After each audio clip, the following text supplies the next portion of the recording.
I think what's unique about A Clockwork Orange is that the sort of hedonistic level in society, or the echelon, the hedonistic echelon, um, tends to mimic the people in power much more than you see in many other dystopias. Like, for example, the streets are crime-ridden every single night in this world, and there's this kind of sort of very violent sort of superiority complex that you see within this community, particularly in the main character, Alex DeLarge, and his sort of psychopathic tendencies, his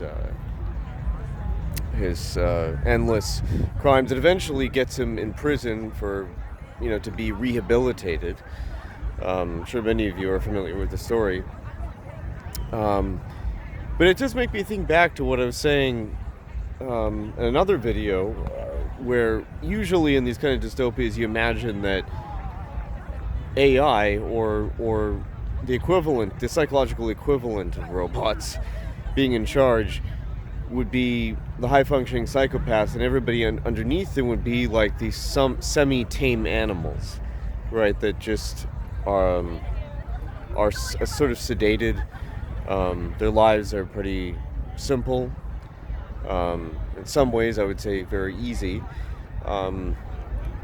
And whereas I think this A Clockwork Orange gives you another possibility that could occur in that kind of world, where the underlings, the lower classes, end up mimicking those in power and having that sort of Machiavellian quality, that sort of that charm, and that, but also that very conniving and very opportunistic kind of level.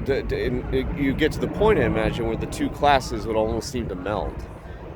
They almost seem to be very much one and the same thing. And someone even explained in a documentary or a short video I saw about A Clockwork Orange, and indeed, that the crime is just as much encouraged as the solution, the combatant to the crime is.